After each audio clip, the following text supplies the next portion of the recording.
Nacional de Evaluación de la Política de Desarrollo Social dio a conocer su medición de pobreza a nivel municipal en 2015 y su comparativo con las cifras de 2010. De acuerdo con esta información, son Acapulco, Guerrero y Ecatepec en el Estado de México los dos municipios con mayor índice de pobreza por número de habitantes. Para analizar el tema me acompañan Gonzalo Soto, Abraham González e Isaid Mera. Bienvenidos. Gracias, Sonia. Y pues, ¿cómo está la situación y a qué se deben estos índices de pobreza en esos municipios? Yo creo que claramente al fracaso absoluto de las políticas económicas y de desarrollo social en estos lugares. En Ecatepec en particular tenemos un severo problema de hacinamiento, un severo problema de descontrol en el desarrollo urbano que poco a poco se ha ido complicando con otros problemas como la inseguridad, como la violencia, como las drogas. En el caso de Acapulco yo creo que son 15, 20 años de descomposición a partir de la proliferación de los cárteles, en la que poco a poco se ha visto cómo no hay un verdadero avance en la política social, en la política de desarrollo económico. Entonces yo creo que hacia adelante vamos a tener que encontrar alguna forma de que se desarrolle, digamos, la economía, vuelva a detonar la economía en Acapulco. Ajá. Vemos en pantalla Ecatepec, la carencia social, que son las localidades con mayor número de pobres. 786,000 en Ecatepec, 699,000 en Puebla, en Iztapalapa 665,000, y así, por ejemplo, en Chimalhuacán 483,000, Acapulco 436,000. O sea, es bastante concentrado en el Estado de México, ¿no? Yo creo que también tiene que ver un tema, sí, Ecatepec, Acapulco, y ahí vemos los municipios con mayor cantidad de pobres, pero me parece que es un tema de la política que se ha aplicado en este país del combate a la pobreza. Una política asistencialista, es decir, usted es pobre, sí, mire, tome 1,000 pesos al mes, ya no es pobre, chin, bye, no. Creo que esa política asistencialista, esa política de no solución, y también de no solución porque creo que en este país conviene mucho la pobreza y conviene mucho la pobreza en años como el electoral. ¿Por qué? Porque al final en esos municipios luego son bastiones de grupos políticos. Los pobres son un voto duro de los políticos, creo que en particular de un partido político, y creo que es un tema de una política que inició desde el gobierno de Carlos Salinas con Solidaridad, es decir, una política asistencialista porque a lo mejor así conviene tenerlos, y creo que también es lo que yo veo, digamos que en la foto, la big picture, digamos. Creo que además el problema es que no se han cruzado las diferentes políticas económicas, políticas educativas, digamos como conjunto, ¿no? Creo que para atacar un problema, por ejemplo, de pobreza, para atacar un problema de inseguridad como el que se vive, porque además, son dos de las poblaciones más pobres, pero son dos de las poblaciones más violentas y más inseguras. Tenemos los casos de feminicidios en Ecatepec, por arriba incluso ya de lo que en algún momento sucedió en Juárez, y en Acapulco, no solamente el municipio más violento o con más asesinatos por la población de México, sino de América Latina. Es uno de los municipios más violentos. Entonces, el problema es que las políticas económicas se deben de combinar junto con otras políticas, digamos, políticas complementarias, para que a la par que tú estás combatiendo un problema que tienes en ese momento, debes combatir la raíz de ese problema. Claro. Y en esos 15, 20 años, por ejemplo, que hablaba Gonzalo acerca de el deterioro en las condiciones económicas de Acapulco, en ese tiempo también se pudieron haber implementado otro tipo de políticas que en aquel momento, digamos, como particularmente pienso que las políticas educativas o los incentivos educativos son una buena solución, y creo que no han sido acompañadas de esa forma, ¿no? Que nadie se sorprenda de que Acapulco sea una zona con tanta violencia y con tanta pobreza, cuando el Estado en sí, como vemos en pantalla, es un verdadero desastre económico. En el segundo trimestre tuvo una caída de 0.8%. Económico, social. En todos los sentidos. Los gobiernos de Guerrero. Y hacia allá vamos, por ejemplo, económicamente, o sea, se generaron, o sea, se perdieron 1,336 empleos, y veíamos que la pobreza laboral había aumentado a 66%. La informalidad ya está en 70%. ¿Qué quiere decir esto? Yo cada vez que hablamos de informalidad me gusta hacer la referencia en términos absolutos, porque creo que da más, es más clara. O sea, 7 de cada 10 guerrerenses trabajan en la informalidad. Eso es brutal. O sea, es algo verdaderamente espantoso.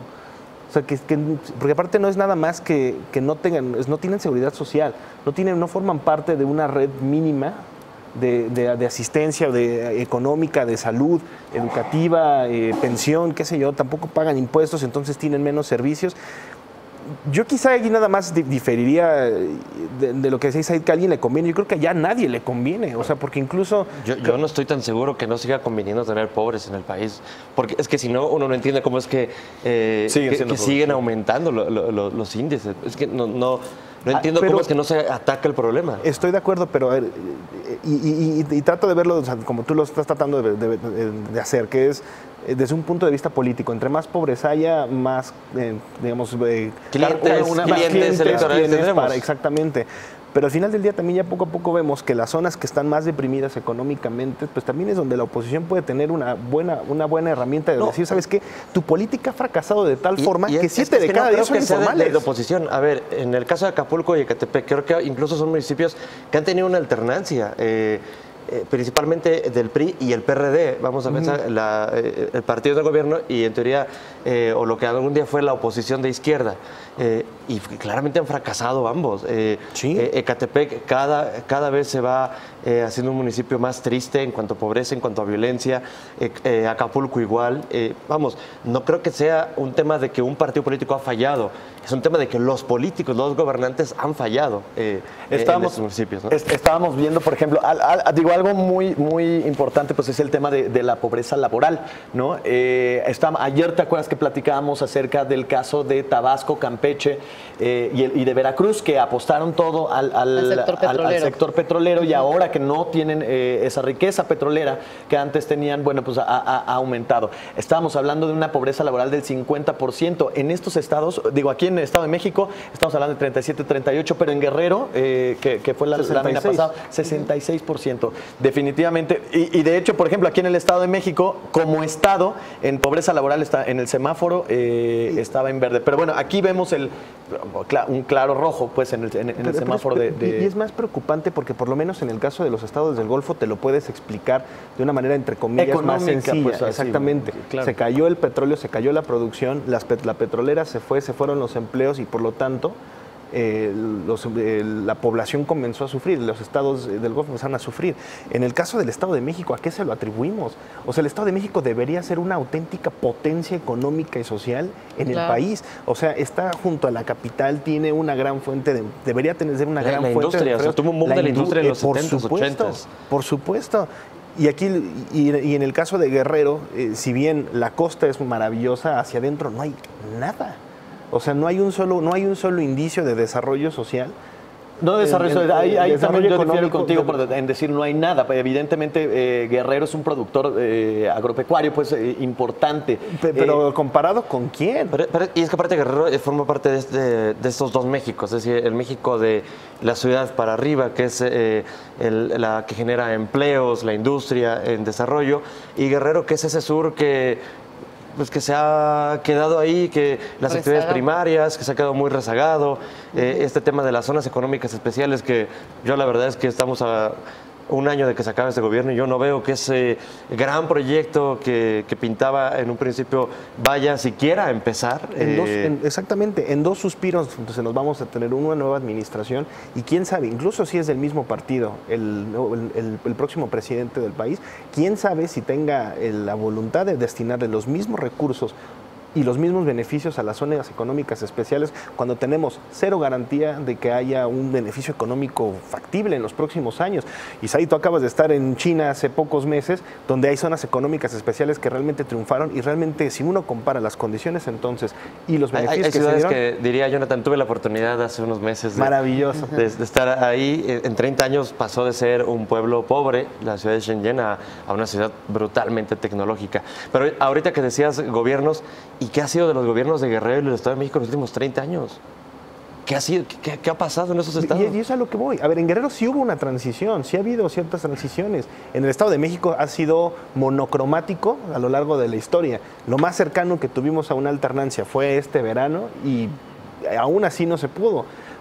Yo por eso insisto, a ver, no sé hasta qué punto realmente ya, o sea, sea una conveniencia, incluso hasta política, tener que arrastrar con tanta gente pobre y con tanta marginación en una entidad? O sea, económicamente es brutal. Pero entonces, ¿por qué, el problema es que no son castigados. ¿Por qué han fracasado las políticas? Es que justo Perdón, eso, la única respuesta que ¿no? ya nos queda ahí en el diván es falta de voluntad, porque todas las otras respuestas no quedan con la realidad del país. La única que queda ahí como metiendo la mano en el baúl es falta de voluntad, porque si no, no se entiende por qué fracasan las políticas. Pero que hay de malas políticas incluso. A ver, yo creo que de también... entrada que es asistencialista. No hay una política de desarrollo, de educación, de empleo. Es asistencialista.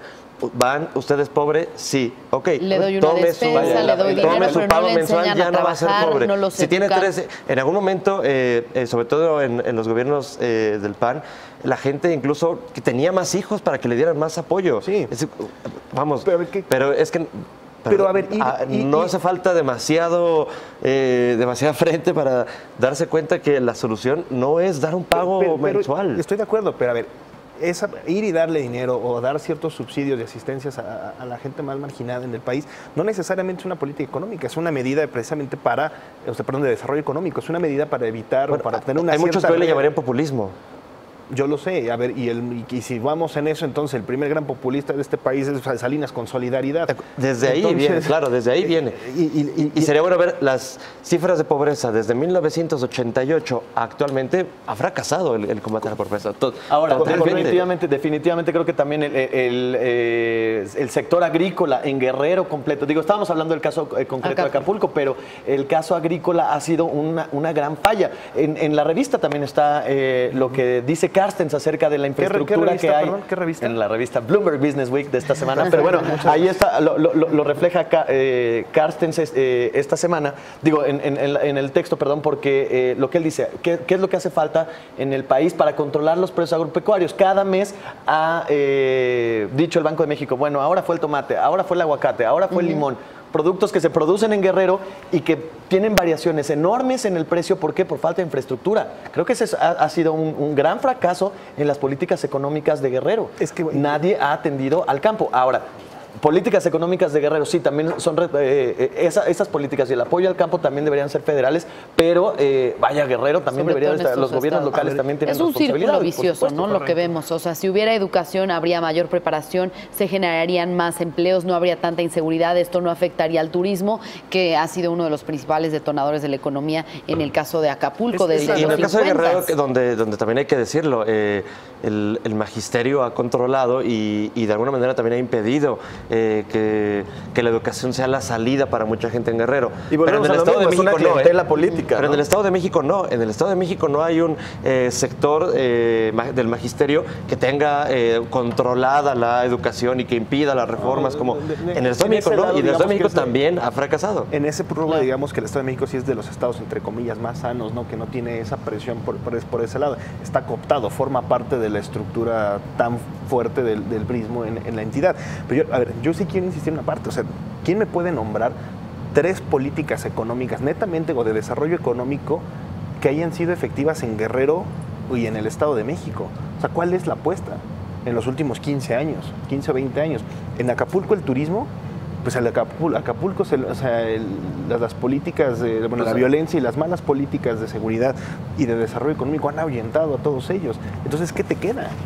Y el turismo aún así se ha defendido bastante bien en Acapulco. Creo que ha sido, pues, de alguna forma el ganchito del que se está agarrando Acapulco para no tocar fondo, digamos, ¿no? Porque evidentemente la cercanía a la ciudad y toda la infraestructura turística que ya existe, pues es bastante importante pues, para la economía de Acapulco. Sin embargo, bueno, la verdad es que se les ha salido de las manos en diferentes aspectos. Pues, ¿qué podemos concluir de estos resultados? Es paradójico lo de Acapulco, digo, como conclusión me gustaría cerrar con el tema de Acapulco.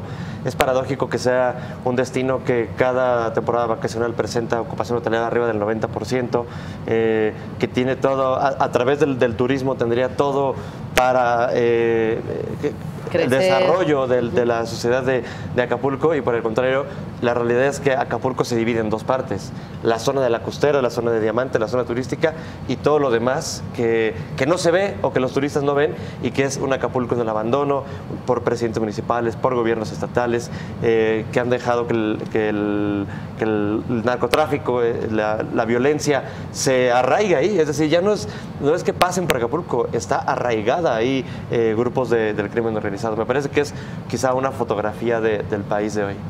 Concluyes con Acapulco, yo creo que yo concluiría con Ecatepec. Creo que el tema de la inseguridad ha sido un tema muy, muy importante en Ecatepec, y el tema de la propia corrupción al interior de las corporaciones en Ecatepec.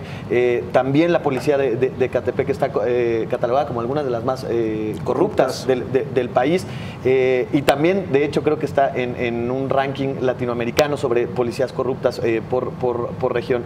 Entonces, creo que el gran lastre, y eso ya lo hemos platicado muchas veces, el gran lastre en México, específicamente en Ecatepec y en muchas otras zonas, de corrupción, y una corrupción que no se combate y que a nadie le importa porque le hace falta voluntad. Justo diría Carstens, hártense de la corrupción. Basta ya. Así es. Compren Bloomberg Business Week México. Muy ya bien. van a poder entender un poquito más al respecto. Pues sí, aquí vemos el rezago de 2 estados donde se encuentra el mayor número de pobres, pero hay muchos municipios en nuestro país que sufren de esta pobreza. Pueden leerlo, como ya les decíamos, en el portal del Financiero, y pueden encontrar los datos de la corrupción y las declaraciones de Agustín Carstens en Bloomberg Business Week. Vamos a hacer una pausa.